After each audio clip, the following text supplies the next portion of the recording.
বিসমিল্লাহির রহমানির রহিম।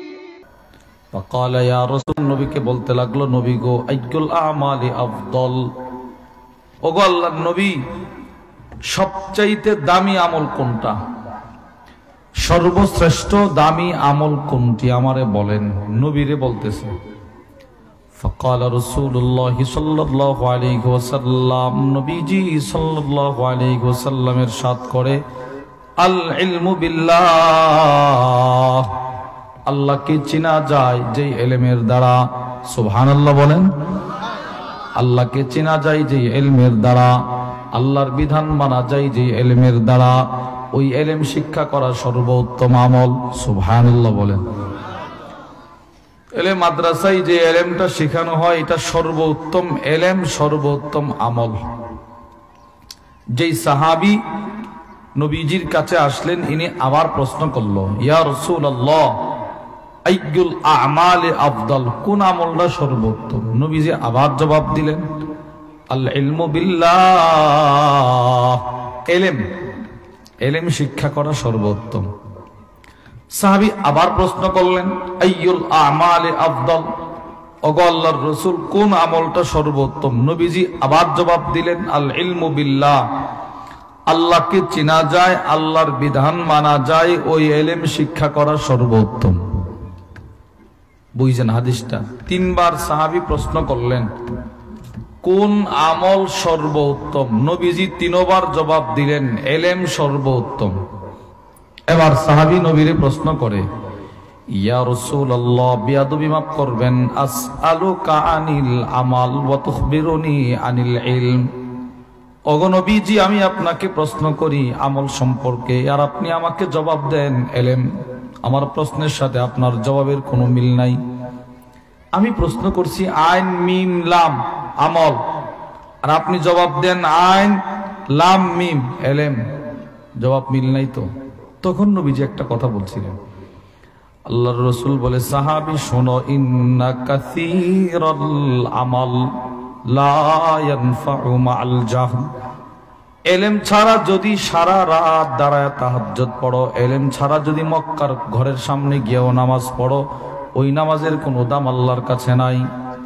ওয়া ইন্না কলিলাল আমাল ইয়ানফাউ মাআল ইলম, আর ইলমের সাথে যদি অল্প আমল করো, ওই আমলটার দাম আল্লাহর কাছে কোটি গুণ বেশি। সুবহানাল্লাহ।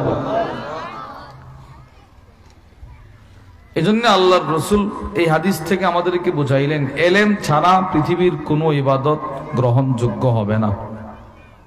এবার আমাদের এই মাদ্রাসায় যে ইলমটা শেখানো হয়, এটা সবচেয়ে সুন্দর।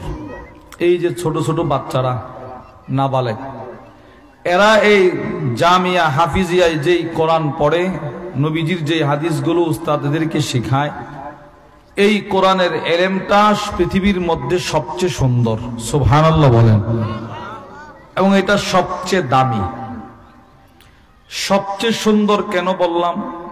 এটা আমার কথা নয়, শাইখুল ইসলাম সানি ইমাম রব্বানি আল্লামা ইমাম ইবনুল কাইয়িম আল জাওজিয়া রাহিমাহুল্লাহ তার বিখ্যাত কিতাব রাওদাতুল মুহিব্বিন ওয়া নুজহাতুল মুশতাকিন, ওই কিতাবের মধ্যে লেখেন, লাউ সুবিরাল ইলমু সূরা,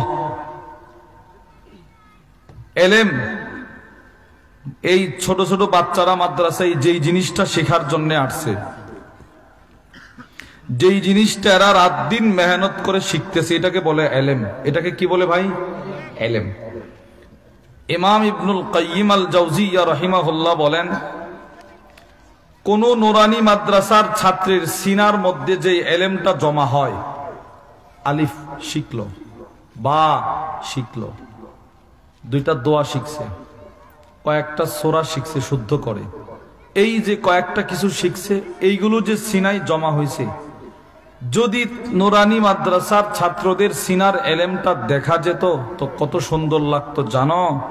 ইমাম ইবনুল কাইয়িম আল জাওজিয়া বলেন, আকাশে যতগুলো তারকা আছে সবগুলো যদি এক জায়গায় একত্রিত করা যেত, আকাশে যতগুলো চাঁদ আছে সবগুলো যদি এক জায়গায় একত্রিত করা যেত, আকাশে যতগুলো সূর্য আছে সবগুলো যদি এক জায়গায় একত্রিত করা যেত, তাহলে সমস্ত তারকা এক জায়গায়, সমস্ত চাঁদ এক জায়গায়, সমস্ত সূর্য এক জায়গায়, সবগুলো এক জায়গায় একত্রিত করা গেলে কেমন সুন্দর লাগতো বলেন?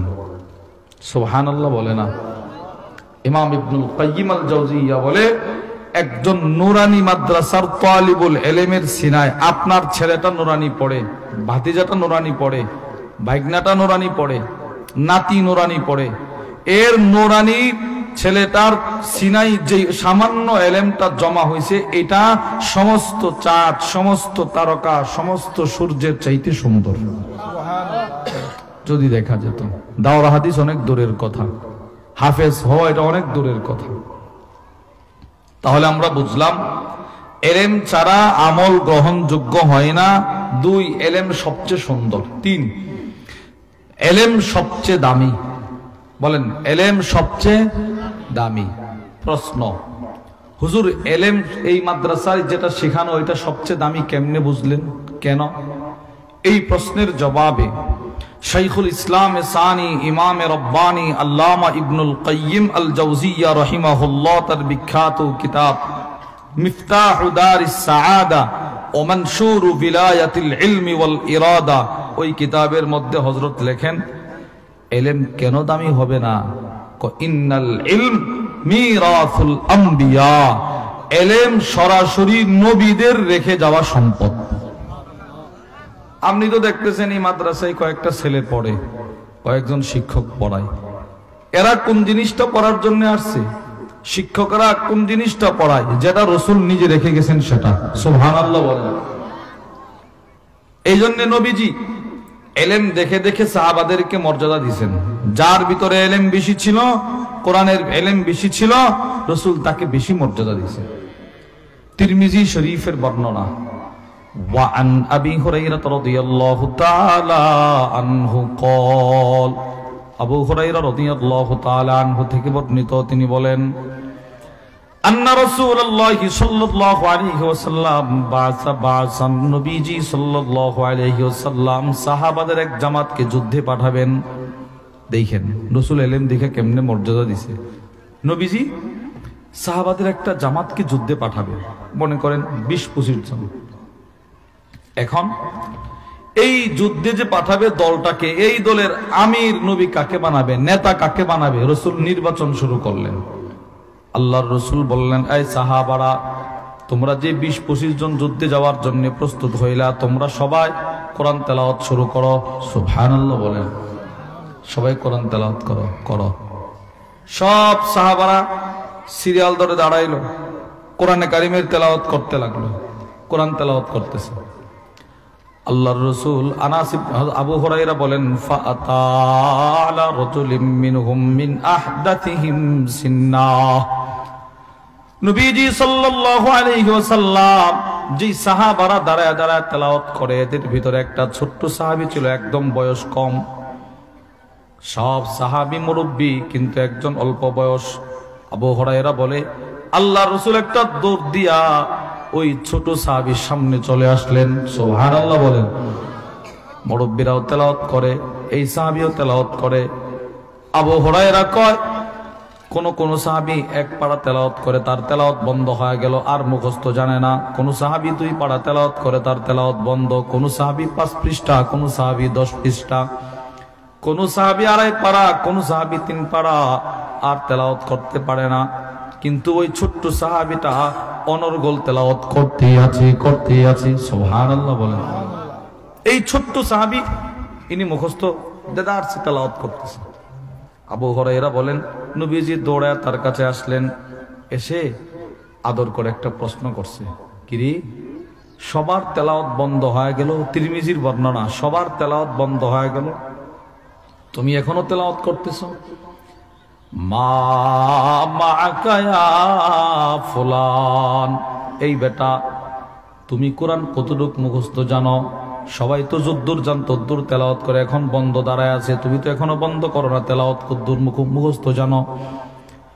ছোট্ট সাহাবীটা বলতে লাগলেন, ইয়া রাসূলুল্লাহ, মাই কাদা ওয়া কাদা ওয়া সূরাতুল বাকারা, নবী গো আমি কোরআনের ওই সূরাটা ওই সূরাটা ওই সূরাটা ওই সূরাটা অমুক সূরা তমুক সূরা মুখস্থ, পাশাপাশি কোরআনের সবচাইতে বড় সূরা সূরাতুল বাকারাটাও আমার মুখস্থ আছে। সুবহানাল্লাহ। আল্লাহর রাসূল আশ্চর্য হয়ে গেল। নবীজি বলে আমাকা সূরাতুল বাকারা, তোমার কি সূরা বাকারা মুখস্থ আছে? জি, কোরআনের সবচেয়ে বড় সূরা, জি আমি মুখস্থ জানি। আল্লাহর রাসূল বলে যাও ফাযহাব ফাআনতা আমিরুহুম, আজকে মুরব্বিদের আমির আমি রাসূল তোমাকে বানায়া দিলাম। নবীজি মুরব্বিদের আমির বানায় দিয়েছে। কোরআনের একটা সূরা, এই হাদিসটা এনে আরবের বিখ্যাত লেখক আল্লামা আদ-দক্তর আইজ আল করনি তার কিতাব ইহফাজিল্লাহ ইয়াহফাজকা, একটা কিতাব আছে না ছোট্ট, ওই কিতাবের মধ্যে নিয়ে আসছে এই হাদিসটা এনে তিনি বলেন এই এক সূরাতুল বাকারা সাহাবীকে মুরব্বিদের নেতা বানায় দিয়েছে।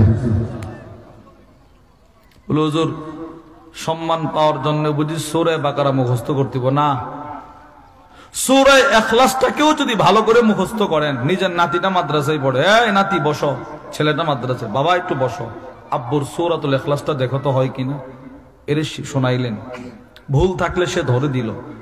এই সূরাতুল ইখলাসটাও যদি শুদ্ধ করে একবার পড়তে পারেন, নবীজি বলে এটাই এত বড় একটা ইলম যে তোমার 10 পারা তেলাওয়াতের সওয়াব। আরো আশ্চর্যের হাদিস শুনেন। মনে করেন আপনি সূরা বাকারা মুখস্থ করতে পারলেন না, সূরাতুল ইখলাসটা কি ভালোবাসেন? পৃথিবীর ইতিহাসে সূরাতুল ইখলাস এক সাহাবীকে জান্নাতে ঢুকায় দিয়েছে। সুবহানাল্লাহ বলেন না। তিরমিজির বর্ণনা, ওয়া আন আনাস ইবনে মালিক রাদিয়াল্লাহু তাআলা আনহু ক্বাল, আনাস ইবনে মালিক রাদিয়াল্লাহু তাআলা আনহু থেকে বর্ণিত, তিনি বলেন কানা রাজুলুম মিনাল আনসার হিয়া উম্মুহুম ফি মসজিদি কুবা, মদিনার কুবা মসজিদের মুসল্লিরা নবীজির দরবারে গেলেন, গিয়ে বলতে লাগলো ইয়া রাসূলুল্লাহ, কি নবী গো আমাদের মসজিদের কোনো ইমাম নাই, ভালো একজন ইমাম দেন, আমাদের কোনো ইমাম নাই, ভালো একজন ইমাম দেন। আল্লাহর রাসূল সাল্লাল্লাহু আলাইহি ওয়াসাল্লাম বললেন ঠিক আছে তোমাদেরকে একটা ভালো ইমাম দিচ্ছি। নবীজি একজন আনসার সাহাবীকে ইমাম বানায়া পাঠায়া দিলেন। এই বেচারা গেছে ইমামতি করতে, কিন্তু আশ্চর্যের বিষয় হইল ইনি ইমামতি করতে গিয়া নামাজ দিয়ে শুরু করছে, প্রত্যেক নামাজের প্রতি রাকাতে কুল হুয়াল্লাহ পড়ে। সুবহানাল্লাহ বলেন। প্রতি রাকাতে কি পড়ে? কুল হুয়াল্লাহ পড়ে। মনে করেন মাগরিবের নামাজের ইমামতি শুরু করলো, প্রথম রাকাতে কুল হুয়াল্লাহ, এরপর একটা সূরা পড়ে, দ্বিতীয় রাকাতে দাঁড়ায়া আবার কুল হুয়াল্লাহ, এরপর একটা সূরা পড়ে, এবার মাগরিব শেষ করলো, এশারের নামাজে দাঁড়াইলো, প্রথম রাকাতে প্রথমে কুল হুয়াল্লাহ পড়ে, এরপর একটা সূরা পড়ে, দ্বিতীয় রাকাতে প্রথমে কুল হুয়াল্লাহ পড়ে, এরপর একটা সূরা পড়ে, এবার এশার নামাজ শেষ করলো, ফজরের নামাজ দাঁড়াইলো, এবার নিয়ত বেঁধে প্রথম রাকাতে কুল হুয়াল্লাহ, এরপর একটা ভিন্ন সূরা, দ্বিতীয় রাকাতে কুল হুয়াল্লাহ, এরপর একটা ভিন্ন সূরা, এবার যোহরের নামাজেও আস্তে আস্তে কুল হুয়াল্লাহ, আসরের নামাজেও আস্তে আস্তে কুল হুয়াল্লাহ। সুবহানাল্লাহ বলেন। কি বুঝলেন? সাহাবী কুল হুয়াল্লাহ ছাড়ে না, ইনি কুল হুয়াল্লাহ বলে না, ইনি কুল হুয়াল্লাহ কি ছাড়ে না, সব নামাজে কুল হুয়াল্লাহ পড়ে, সব নামাজে কুল হুয়াল্লাহ পড়ে। ওনার যে মুসল্লিরা ছিল এরা গেছে, ইমাম সাহেব একটা কথা আছে, কি কথা? বসেন, আপনি সব নামাজে কুল হুয়াল্লাহ পড়েন কেন? অন্য সূরা পড়তে পারেন না? কুল হুয়াল্লাহটা বাদ দিতে পারেন না? ফাকাল্লামাহু আসহাবু, ওনার মুসল্লিরা গিয়ে বলে ইমাম কুল হুয়াল্লাহটা বাদ দেন, অন্য সূরা পড়েন। ইমাম সাহেব কি বলে দেখেন, ইমাম সাহেব মুসল্লিদেরকে বলে মা আনা বিতারিকিহা, আমি কুল হুয়াল্লাহ ছাড়তে পারবো না। সুবহানাল্লাহ বলে না, আমি কুল হুয়াল্লাহ ছাড়তে পারবো না। এখন কি বলে দেখেন, এই মুসল্লিরা শোনো, ইন আহবাবতুম আন আউম্মাকুম, আমি কুল হুয়াল্লাহ দিয়েই নামাজ পড়াবো, যদি তোমাদের পছন্দ হয় আমার ইমাম হিসেবে রাখতে পারো। ওয়া ইন কারিহতুম তারাকতুকুম, আমি কুল হুয়াল্লাহ ছাড়বো না। যদি তোমাদের অপছন্দ হয়, এই বিষয়টা ভালো না লাগে, আমারে বলতে পারো, আমি ইমামতি ছাড়তে পারি, কুল হুয়াল্লাহ ছাড়বো না। আমি কুল হুয়াল্লাহ ছাড়বো না। ইনি কুল হুয়াল্লাহ ছাড়েন। فلما أتاهم النبي صلى الله عليه وسلم فأخبروه الخبر। নবীজি সাল্লাল্লাহু আলাইহি ওয়াসাল্লাম কয়েকদিন পরে এই মসজিদে আসলেন। ইমাম যে একজন দিলেন, ইমাম কেমন নামাজ পড়ায় এটা জানার জন্য রাসূল আসলেন। নবীজি মসজিদে আসার পর সব মুসল্লিরা নবীজির দরবারে চলে গেল, গিয়ে বলল, ইয়া রাসূলুল্লাহ, ইমাম একজন দিয়েছেন, বড় ভালো মানুষ, এটা আমরা অস্বীকার করব না, কিন্তু ওনার একটা সমস্যা, ওনার চরিত্র ভালো, আখলাক ভালো, তেলাওয়াত ভালো, আমল ভালো, সমস্যা একটাই। কি সমস্যা? প্রত্যেক নামাজে কুল হুয়াল্লাহ পড়ে, ইনি কুল হুয়াল্লাহ ছাড়তে পারে না। আমরা বলছি, আমাদেরকে বলে কুল হুয়াল্লাহ ছাড়বো না, ইমামতি ছেড়ে দিব। সুবহানাল্লাহ বলেন। আপনারা কি মনে করেন এই সাহাবী খুব আশ্চর্য না, আজীব মানুষ না? কুল হুয়াল্লাহ বলে ছাড়বে না, ইমামতি ছেড়ে দিবে। আল্লাহ রাসূল বলে ডাক দাও তাকে। এই সাহাবীরে নিয়ে আসছে। এবার আল্লাহর রাসূল বলে, মা ইয়ামনাউকা আন তাফআলা মা ইয়ামুরুকা বিহি আসহাবুক। এই বেটা, তোমার মুসল্লিরা তোমারে বল, যে কথাটা বলতেছে কুল হুয়াল্লাহ ছেড়ে দিতা, তুমি কেন ছাড়ো না? তোমার মুসল্লিরা বলতেছে কুল হুয়াল্লাহ ছাড়তা, তুমি কেন ছাড়ো না? ওমা ইয়াহমিলুকা আলা লুজুমি হাদিহিস সূরা। আচ্ছা, কুল হুয়াল্লাহটা যদি না ছাড়ো, তাহলে এটা আমারে বলো কমসে কম কেন তুমি কুল হুয়াল্লাহ এত বেশি পড়ো? কুল হুয়াল্লাহ এত বেশি কেন পড়ো? ফজরে কুল হুয়াল্লাহ কেন পড়ো? জোহরেও কুল হুয়াল্লাহ কেন পড়ো? আসরেও কুল হুয়াল্লাহ কেন পড়ো? মাগরিবেও কুল হুয়াল্লাহ কেন পড়ো? এশারের নাকাতেও কুল হুয়াল্লাহ কেন পড়ো? এটা আমাকে বলো। কোন জিনিসটা তোমাকে সব নামাজে কুল হুয়াল্লাহ পড়তে উদ্বুদ্ধ করে? এটা আমাকে বলো। এবার সাহাবী আল্লাহর রাসূলকে বলতে লাগলেন, ইয়া রাসূলুল্লাহ, ইন্নী উহিব্বুহা। জিন্দেগীর এমন কোন প্রতিপান জানাই যেগুলো দিয়ে জান্নাতে যাইতে পারবো। নবী গো, আমি একটা ছোট মানুষ, ক্ষুদ্র মানুষ, আমি এই কুল হুয়াল্লাহটারে বড় ভালোবাসি। সুবহানাল্লাহ। এই সূরাটাকে আমি বড় ভালোবাসি, এই সূরাটাকে আমি বড় ভালোবাসি। কেন ভালোবাসি? এই সূরার ভিতরে আমার রবের পরিচয়, এই সূরার ভিতরে আমার রবের বংশের পরিচয়, এই সূরার ভিতরে আমার রবের ওয়াহদানিয়তের বর্ণনা, এই সূরার ভিতরে আমার রবের একত্ববাদের বর্ণনা, এই সূরার ভিতরে আমার রবের সিফতের বর্ণনা, এই সূরার ভিতরে আমার রবের জাতের বর্ণনা। ওগো আল্লাহর রাসূল, বিশেষ করে কথা হইল এই সূরাটা আপনার পক্ষ থেকে কাফেরদের দাঁত ভাঙ্গা জবাব। এই জন্যে এই সূরা আমি এশারে পড়ি, এই সূরা আমি ফজরে পড়ি, এই সূরা আমি যোহর আসর মাগরিবে পড়ি। সূরাটারে বড় ভালোবাসি। এবার আল্লাহর রাসূল একটা মুস্কি হাসি দিয়ে বলে, হুব্বুকা ইয়াহা আদখালাকাল জান্নাহ। যা যা আমি রাসূল বলে দিলাম, এই ছোট্ট একটা সূরার ভালোবাসা তোকে আল্লাহর জান্নাতে ঢোকায়া দিছে। সুবহানাল্লাহ। তেলে বোঝা গেল দামি হওয়ার জন্য পড়া কোরআন মুখস্থ করার প্রয়োজন নাই। পৃথিবীর সব মানুষ কোরআনের হাফেজ হতে পারবে না, পৃথিবীর সব মানুষ আলেম হতে পারবে না, কিন্তু পৃথিবীর সব মানুষ কোরআনওয়ালা হতে পারবে। কিওয়ালা বলেন সবাই? কিওয়ালা? কোরআনওয়ালা। সবাই বড় হাফেজ হতে পারে না, সবাই বড় আলেম হতে পারবে না। রাসূলুল্লাহ সাল্লাল্লাহু আলাইহি সাল্লামের সাহাবা ছিল 1.5 লাখ সাহাবী। 1.5 লাখ ধরেন, 2 লাখ ধরেন, আর 1.5 লাখ সাহাবী ধরেন, সকলেই কিন্তু হাফেজ কোরআন ছিলেন না। কিন্তু নবীর আদনা থেকে আদনা সাহাবীর দাম এই উম্মতের সমস্ত আলেমের চাইতে কোটি গুণ বেশি শ্রেষ্ঠ। এরা বড় আলেম ছিলেন না সবাই। ইমাম ইবনুল কাইয়িম আল জাওজিয়্যা রাহিমাহুল্লাহ তার বিখ্যাত কিতাব ইলামুল মুওয়াক্কিঈন আন রাব্বিল আলামিন, ওই কিতাবের মধ্যে নিয়ে আসছে নবীজির লক্ষ লক্ষ সাহাবীর ভিতরে মাত্র 7 জন সাহাবী বেশি ফতোয়া দিতেন, আর বাকি সবাই কোরআনওয়ালা ছিলেন। আরো নাকি ফতোয়া দিতেন, 7 জন খুব বেশি ফতোয়া দিতেন। নবীজির সব সাহাবারা বড় আলেম ছিলেন না, কোরআনওয়ালা ছিলেন।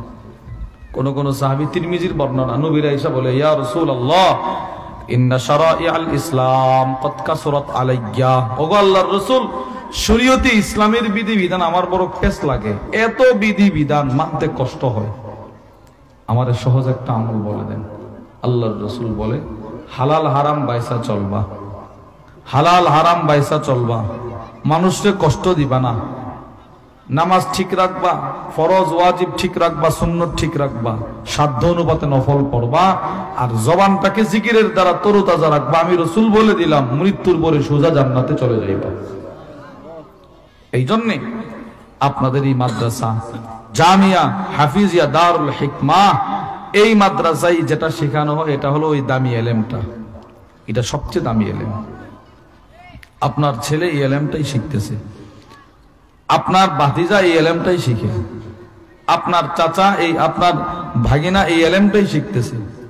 আল্লাহর কসম, আল্লাহর রাসূল বলেন কোরআনের একটা আয়াত শিখা, একটা আয়াত শিখা আল্লাহর রাস্তায় লক্ষ লক্ষ টাকা খরচ করার চাইতে বেশি দামি। তিরমিজির বর্ণনা, উকবা ইবনে আমির রাদিয়াল্লাহু তাআলা আনহু থেকে বর্ণিত, তিনি বলেন আল্লাহ রাসূল একদিন মসজিদে নববীতে আসলেন, মাদ্রাসাতুস সুফায় আসলেন, আমরা সবাই বসা। আল্লাহর রাসূল বললেন, এই শোনো, ফালা ইয়াগদু আহাদুকুম কুল্লা ইয়াউমিন ইলাল মসজিদ, তোমাদের মধ্যে যে ব্যক্তি প্রতিদিন মসজিদে গিয়ে একটা আয়াত শিখবে, একটা আয়াত অথবা দুইটা আয়াত শিখবে, খায়রুল লাহু মিন নাকাতাইন, আল্লাহর রাস্তায় আরবের সবচাইতে দামি দামি দুইটা উট সদকা করার চাইতে কোটি গুণ বেশি সওয়াব। এবার আপনি বলেন তো, আপনার যে ভাতিজা, যে ছেলে, যে ভাগিনাটা এই মাদ্রাসায় পড়ে, সে প্রতিদিন কয়টা আয়াত পড়ে বলেন? শত শত আয়াত। বলেন কয়টা আয়াত? শত শত আয়াত। ফজরের আগ থেকেই ঘুম থেকে জাগ্রত হয়, ঠান্ডা পানিটা দিয়ে উযু করে তেলাওয়াত করতে থাকে একদম ফজরের নামাজের আগ পর্যন্ত, 2.5 ঘন্টা। ফজরের নামাজের পর থেকে আবার তেলাওয়াত শুরু করে সকাল 9:30 পর্যন্ত, আবার 12:30 থেকে তেলাওয়াত শুরু করে আসর পর্যন্ত, আবার মাগরিবের পর থেকে তেলাওয়াত শুরু করে রাত 11টা পর্যন্ত। সারা দিন রাত মিলে যদি আমরা 1000 আয়াত ধরি, যে 1000 আয়াত পড়ছে, আরো বেশি পড়ে, ধরে নিলাম 1000, তো 1000 আরবের সবচেয়ে দামি উট আল্লাহর রাস্তায় সদকা করার সওয়াব। আশ্চর্যের বিষয় হলো এই সওয়াব শুধু তার আমলনামায় যাবে না, সমপরিমাণ সওয়াব তার আম্মা আব্বার আমলনামায় যাবে। সুবহানাল্লাহ বলেন। সমপরিমাণ সওয়াব তার লুজিং মাস্টারের আমলনামায় যাবে, লুজিং মহিলার আমলনামায় যাবে। সমপরিমাণ সওয়াব যারা এই মাদ্রাসায় এর তেলাওয়াত করার সুযোগ সুবিধা করে দিল, মাদ্রাসার সাথে সম্পৃক্ত থাকলো, সকলের আমলনামায়, গোটা এলাকাবাসীর আমলনামায় সমপরিমাণ সওয়াব। বলবেন হুজুর কেমনে? আবু দাউদ শরীফের 5129 নম্বর হাদিসের বর্ণনা। আল্লাহর রাসূল বলেন, যে ব্যক্তি কোনো ভালো কাজ নিজে করতে পারল না, কিন্তু মান দাল্লা আলা খাইরিন, ভালো কাজ করার একটা পথ দেখায় দিছে, যত মানুষ এই পথে হাইটা ভালো কাজ করবে তাদের সমপরিমাণ সওয়াব যিনি দেখায় দিয়েছেন তার আমলনামায় আল্লাহ পাঠায় দিবে। এই জন্য নিজে এলেম শেখার চেষ্টা করা, এলেম ওয়ালাদের সাথে থাকা, এলমের মারকাজের সাথে নিজে সম্পৃক্ত থাকা, যে কোনো ভাবে সম্পৃক্ত থাকা, সন্তান মাদ্রাসায় দিয়ে মাদ্রাসাকে ভালোবেসে, তালিবুল এলেমদেরকে ভালোবাসে, আর্থিক সংকটের সময় মাদ্রাসার পাশে দাঁড়িয়ে মাদ্রাসার সাথে থাকা, তাহলে আপনিও হাসরের ময়দানে দামি হবেন। যখন আপনি কবর থেকে উঠবেন, তিরমিজির বর্ণনা, আল্লাহর রাসূল বলেন, হাফেজে কোরআন তার আত্মীয় স্বজন যখন কবর থেকে উঠবে, তারা যারা সহযোগিতা করছে তারা যখন কবর থেকে উঠবে, কোরআন শরীফের 2টা বড় বড় সূরা, সূরা বাকারা, সূরা আলে ইমরান, এই মানুষগুলোর সামনে পিছনে এদেরকে মিছিল করে করে জান্নাতের দিকে নিয়ে যাবে। প্রত্যেকটা অক্ষর একটা বিশাল আকৃতির পাখি হবে, ডানা বিছিয়ে উঠতে উঠতে নিয়ে যাবে। এই জন্যে এলেম নিজে শিখা, নিজের সন্তানকে শিখানো, নিজের পরিবার পরিজনকে শিখানো, মেয়েকে এলেম শিখানো, ছেলেকে এলেম শিখানো, নিজে এলেম শিখা, নাতিকে এলেম শিখানো। কোরআনের এলেম ছাড়া যদি কেউ মৃত্যুবরণ করে তার কবর বড় ভয়াবহ হবে। আল্লাহ আমাদের সকলকে কোরআনের এলেম নিজে শিখে নিজের সন্তান সন্ততিকে শিখায়া কবর পথের পথিক হওয়ার তৌফিক দান করেন। বলেন আমিন, বলেন আমিন। এলেম শিখবো তো আমরা ইনশাআল্লাহ। আপনাদের কপাল অনেক ভালো, মুফতি মুশতাকুন নবী কাসেমি, আনিসুর রহমান আশরাফি, ওনাদেরকে বছরের পর বছর ঘুরেও পাওয়া যায় না, কিন্তু আমাদের তাবাজ্জুল হক ভাই, উনি হুজুরের খুব মহব্বত করে, হুজুরও ওনারে খুব মহব্বত করে, মুফতি মুশতাকুন নবী কাসেমি হাফিজাহুল্লাহ। এই মহাব্বতের টানে হুজুর আজকে আপনাদের সামনে আসবে, বলেন আলহামদুলিল্লাহ। এই জন্যে হুজুর আসবে, আনিস সাহেব হুজুর আসবে, আরো বড় বড় ওলামায়ে কেরাম, ওনারা গুরুত্বপূর্ণ আলোচনা করবে, আমরা দিল দিয়ে মন দিয়ে শুনবো। আল্লাহ আমাদেরকে যে কথাগুলো বললাম সেই কথাগুলোর উপর আমাকে আপনাকে সকলকে আমল করার তৌফিক দান করেন। ওমা আলাইনা ইল্লাল বালাগ। সুবহানা রাব্বিকা রাব্বিল ইজ্জাতি আম্মা ইয়াসিফুন ওয়া সালামুন আলাল মুরসালিন আলহামদুলিল্লাহি রাব্বিল আলামিন। কেউ না উঠি ভাই, মেহমান আছে, বয়ান হবে একের পর এক ইনশাআল্লাহ।